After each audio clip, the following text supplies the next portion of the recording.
من الجدير بالذكر إن أي شخص بيموت بيأثر في أشخاص تانيين حواليه، بس التأثير ده بيختلف من شخص لشخص تاني. بمعنى إن ممكن شخص يموت ويأثر في فرد أو اتنين أو 20 30 فرد، أو ممكن شخص يموت ويأثر في دولة كاملة. لكن الشخص اللي أنا بتكلم عليه النهاردة اغتياله كان سبب رئيسي في وفاة أكتر من 70 مليون بني آدم. فرانز فرديناند.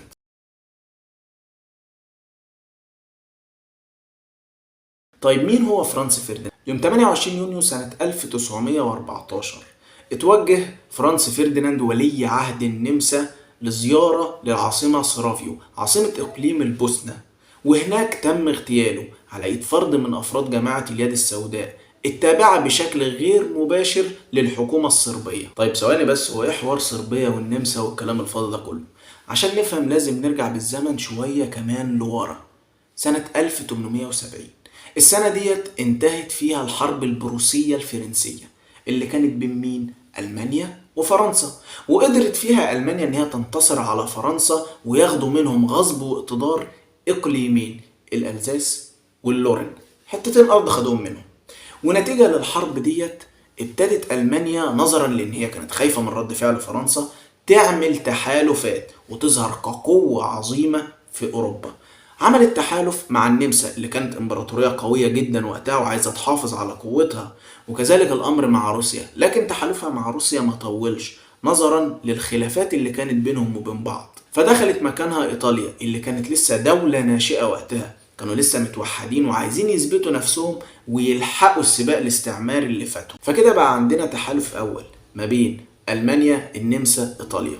على الناحية التانية فرنسا لما لقت الموضوع ده شغال حست إن هي بقت لوحدها، فقررت هي كمان إن هي تعمل تحالفات مع الدول اللي حواليها. وأول دولة انضمت لها كانت انجلترا، نظرا لان انجلترا كانت شايفه نفسها ان هي زعيم اوروبا، وبما ان المانيا هتنافسها على الزعامه ديت، لا يبقى ده ما ينفعش. كذلك الامر روسيا اللي كان زي ما قلنا في خلافات بينها وبين المانيا. فبقى عندنا كفتين في اوروبا دلوقتي، المانيا والنمسا وايطاليا قبلهم فرنسا، انجلترا، وروسيا. وكل دوله من الدول ديت كان عندها النزعه القوميه الخاصه بيها. يعني ايه النزعه القوميه؟ بمعنى نفس الشكل، نفس اللغه، نفس العادات والتقاليد، حبيبي وابن بلدي. ده اللي كان موجود عندهم وقتها، وكل دولة كانت شايفة ان هي احسن من الدول التانية، خصوصا المانيا العرق الآري انقى العروق من وجهة نظرهم. وعشان تثبت كل دولة منهم ان هي احسن من التانية بدأوا كلهم يتسلحوا باحدث واقوى الاسلحة في وقتها، وبدأ التنافس ما بينهم والنزاعات تحصل بره اوروبا في المستعمرات اللي هم كانوا مسيطرين عليها. انجلترا وفرنسا كان عندهم نصيب الاسد من المستعمرات نظرا لان هم امبراطوريات قديمه، اما المانيا فكانت لسه بتاخد اولى الخطوات في الاستعمار هي وايطاليا، فحصل النزاعات ما بينهم وبين بعض في المستعمرات. لكن عشان يحصل نزاع في اوروبا كان لازم يحصل مشكله بسيطه، لان كل دوله كانت حاسه بقوتها وعايزه تثبت قوتها. هو عاده لما تكون قوي اللي حواليك ضعف هتقدر تسيطر عليهم بكل سهوله، مش هيحصل اي مشاكل. المشكله بتبدا لما تكون قوي وكل اللي حواليك اقوياء، وده اللي كان حاصل في اوروبا وقتها. النمسا كانت مسيطره على اقليمين، البوسنه والهرسك. البوسنه والهرسك دول غالبيه سكانهم كانوا من الصرب، فصربيا طلبت ان البوسنه والهرسك تردوا ليهم، عايزه تاخد ارضهم. مش عارف هي ازاي ارضهم، يعني انت ممكن تطالب بالناس ما تطالبش بالارض. لكن النمسا برضو تمسكت ان الاقليمين دول تابعين للنمسا. وفي نفس الوقت ده فرانس فرديناند قرر ان هو يروح زيارة لصرافيو عاصمة اقليم البوسنة، وهناك تم اغتياله زي ما قلنا. النمسا بعتت شروط لصربيا لازم توافق عليها نظرا لان هم اعتبروا اللي حصل ده من الحكومة الصربية نفسها. الشروط دي كان اختصارها ان صربيا بالكامل هتخضع للنمسا. فالصرب كلموا روسيا وروسيا قالت لهم انا في ظهركم، فرفضوا. النمسا كلمت ألمانيا قالت لهم أنا في ظهركم، فحركوا الجيوش بتاعتهم لصربيا.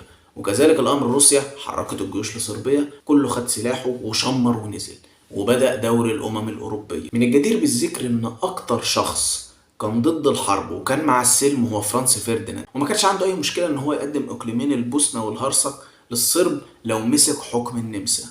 بمعنى الشخص الوحيد اللي كان قادر على إيقاف الحرب العالمية الأولى من إن هي تحصل في الوقت ده بالتحديد هو الشخص الوحيد اللي مات عشان الحرب العالمية الأولى تقوم. ليه بقول الوقت ده بالتحديد؟ لأن الحرب العالمية الأولى كانت كده كده هتقوم، لأن هما كانوا بيتلككوا. الحرب العالمية الأولى ديت اللي اتجرت لها الإمبراطورية العثمانية نظرا للمصالح المشتركة بينها وبين ألمانيا، وإن هي في نص الطريق ما بين روسيا وأوروبا. وللأسف مع انتهاء الحرب العالمية الأولى انتهت الدولة العثمانية بالكامل وتفككت أملاكها، ووقعت فلسطين تحت الانتداب البريطاني. بمعنى تاني، الفلسطينيين لحد دلوقتي بيعانوا من أثر الحرب العالمية الأولى. وبكده نكون عرفنا أسباب قيام الحرب العالمية الأولى، واللي كانت سبب مباشر في قيام الحرب العالمية الثانية، والاتنين على أقل تقدير مات فيهم 70 مليون بني آدم.